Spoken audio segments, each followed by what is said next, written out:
John, accountingplay.com, app trilogy, iOS, all that good stuff. Today we're talking about small business structure and tax. So as I always disclaim everything, this is of particular importance, the disclaimer that you really need to speak to a CPA, get educated, have an attorney and CPA meeting at the same time after you've educated yourself, maybe made some own type of decisions. Be smart about it because one size does not fit all. So I am a small business CPA guy. I love small business. So the needs of a small business with one person, two, or three are very distinctly different from a Fortune 500 C corporation, massive corporation. We have the entity structure decision, which we went over in prior lessons, LLC, C Corp, flow through versus double taxation. So I just want to talk about some practical things. When operating a small business, huge concern is going to be liability protection,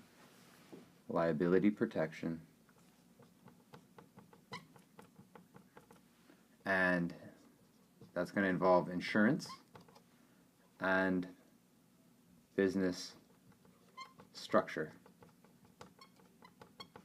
Now the practical thing is if this business doesn't have any value, you're just a consultant, you're just yourself, and you don't have any savings, what's the point of paying $1,000 a year of state compliance costs as well as compliance costs for an accountant? So that is the practical side that an attorney will not always want to talk about. You have liability protection. You have accounting. Accountants want to account. Attorneys want business structures. Accounting. Step one, separate bank account. Separate bank account. Keep it simple. You might be a junkie for credit card points and all that, but as simple as you can get, that being a debit card, it's going to make your life easy, or a lot easier. On all this stuff, you're going to want records. So save via PDF and some sort of secure file sharing in order of month. Have the records in the PDFs. When you buy stuff, believe it or not, the IRS likes receipts. Because if you have a purchase from a grocery store, what was it? Was it snacks for the office? Was it a seminar that you put on, or was it some weird thing you bought for yourself? I don't know. So save those receipts and save them in excess. So I don't do accounting from receipts unless you were to have some situation where the purchase at the large store was part business and part otherwise, and I had to look into it. But for the most part, we're going to go off the bank records, and the receipts are just going to be kept in an envelope or a box as in a just-in case. So you just keep that stuff around. Not a big deal. And this also includes deposits. So things are getting better, but for example, one thing that I like to use is ATM. And yes, print images. So when I get something, I want to know who gave it to me and just have a nice record of it. A lot of people are going to run off and want to use QuickBooks or Xero or whatever software. But first year I was in business, I just used Excel, or that could be Pages, any other type of substitute. So on the onset, keeping it simple, having a good invoicing software is great because you're going to start getting nickel and dime. $10 every month maybe for accounting software. Having an accountant set that up for you is going to be very complicated. Using your advisors. For the accounting side, if you're going through QuickBooks or Xero or whatever, get in QuickBooks a pro advisor or equivalent, someone who's going to do setup for you. And I prefer an hourly teaching. That's what I do with my clients. Because this software is going to do a lot of automation, and when the accountant, either in the States or if it's an outsourced type of solution, you're going to just start categorizing anything from the office store as office expense. When it could be an asset, it could be something else. And so the range of bookkeepers that help you are going to be really, really broad. So be careful in this setup. I'd highly recommend getting a couple hours of tutorial and tutoring from a qualified bookkeeper CPA at premium rates. Now this is my preference.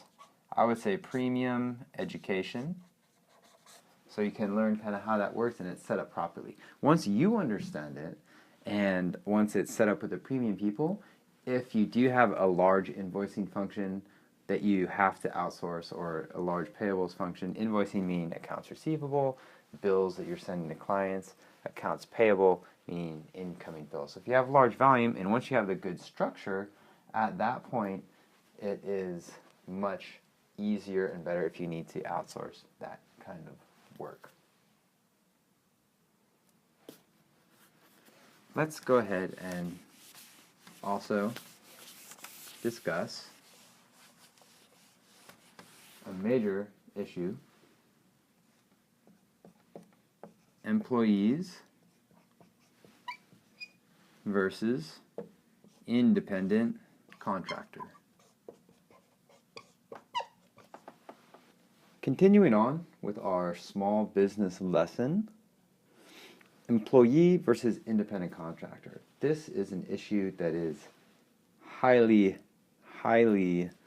litigious, meaning legal problems. Talk to a lawyer about this. As a CPA, I cannot make any distinction in this area, but the IRS does have its own opinions, and I just want to cover some of the basics and the basis of these different things.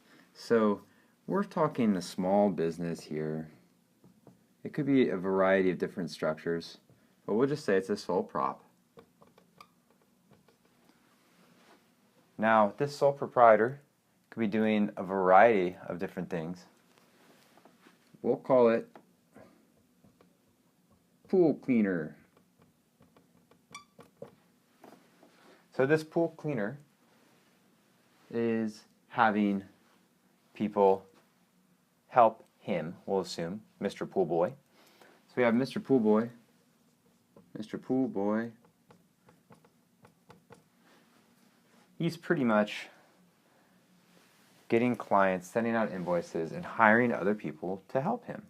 So these other people who help him, if he just starts giving them a check saying, hey, look, help me out, I give you $1,000 a month, he is going to have to decide, are these my employees or are these my independent contractors? Generally speaking, most people have been an employee at some point in their life. Employees get a wage and they get issued a tax document of a W-2. Contractors are supposed to be independent contractors, W-2. So these people get basically a payment. And this is reported via 1099 miscellaneous. Both can help out businesses in various capacities. So at Mr. Pool Boy, generally speaking, most businesses, if given the choice, would much rather have independent contractors because there's less compliance cost for Mr. Pool Boy. Because once you start getting into this W-2 employee, there are all these other separate requirements of tax withholding, also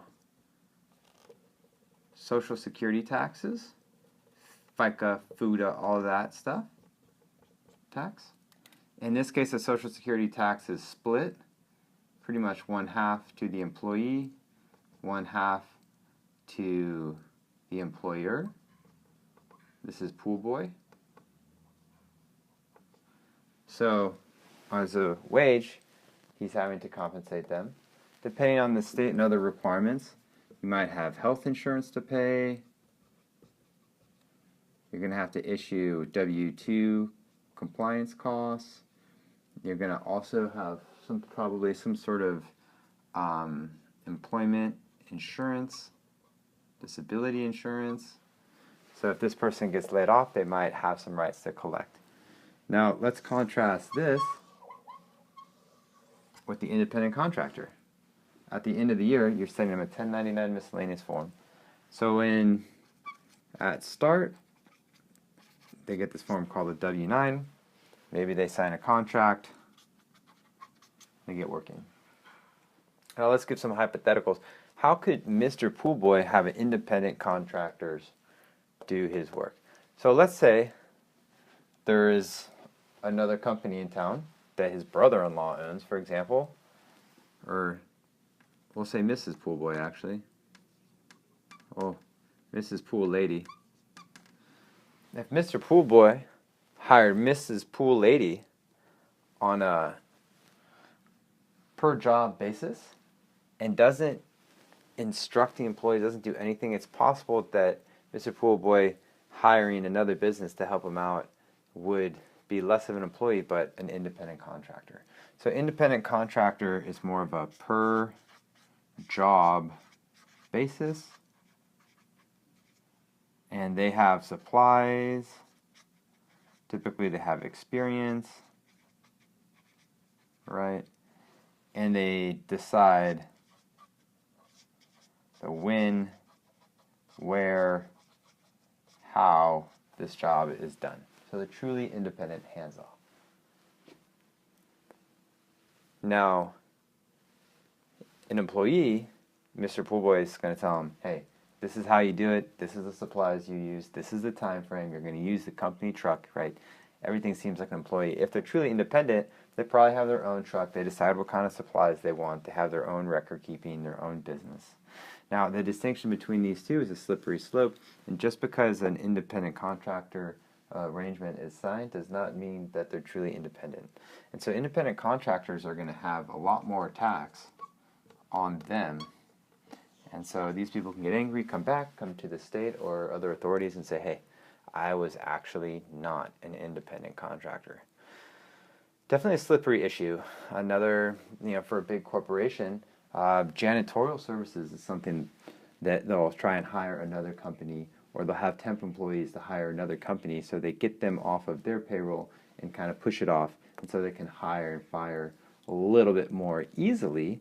But again, if they're not really independent contractors, the authorities can say, all right, that was all BS, therefore you actually owe all this stuff and you are in big, big trouble. So we have Mr. Poolboy. Let's also give another example of not somebody who's cleaning the pools, which is as obvious. Let's say we have web development. This is Mr. Poolboy online. So we have web development. So maybe we have an independent contractor and maybe you have an employee. So something like web development, if he finds some guy on the internet and says, okay, $5,000 for a website, that has more of an independent thing. The web developer says, okay, we're going to want to do this on Rails. He has his own computer, right? Experience, all this stuff. Mr. Web Dev LLC. Now, an employee might look like, hey, this is how someone could easily start to get in trouble. They find someone in the local paper, the local online listings, and they say, cool, $50 an hour. Come in to work. And then they also say, work under our senior developer and have morning meetings, right? There's no real distinction from what is more like an employee just because they say, hey, this is $50 an hour on a contract basis. If they're telling them what to do, then it's definitely a big contrast versus, hey, here's a $5,000 project, we're hands off, you're truly independent. Employee, W-2, compliance, this is a 1099 miscellaneous that's issued.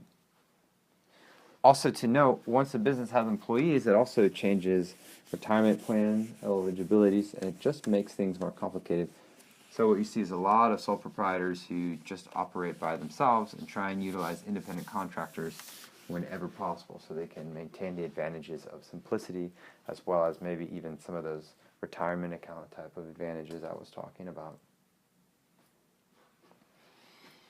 In a nutshell, employee versus independent contractor. Always talk to your advisors. First, educate yourself, and then get advisors. I generally prefer an hourly basis versus a package of a reputable person because things are different and things are complicated. It's not a one-size-all-fit solution. And get your advisors working together. So the attorney should be tight with the CPA, and maybe there's some other advisors out there.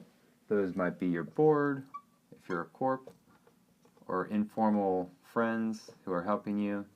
And then you might even have an investment person who also can work for an hourly thing.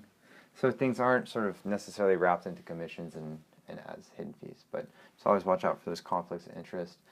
Please take all this as educational and as a thought process of my thinking working with a lot of different small business people. And I wish you lots of success in your entrepreneurship journey. AccountingPlay.com.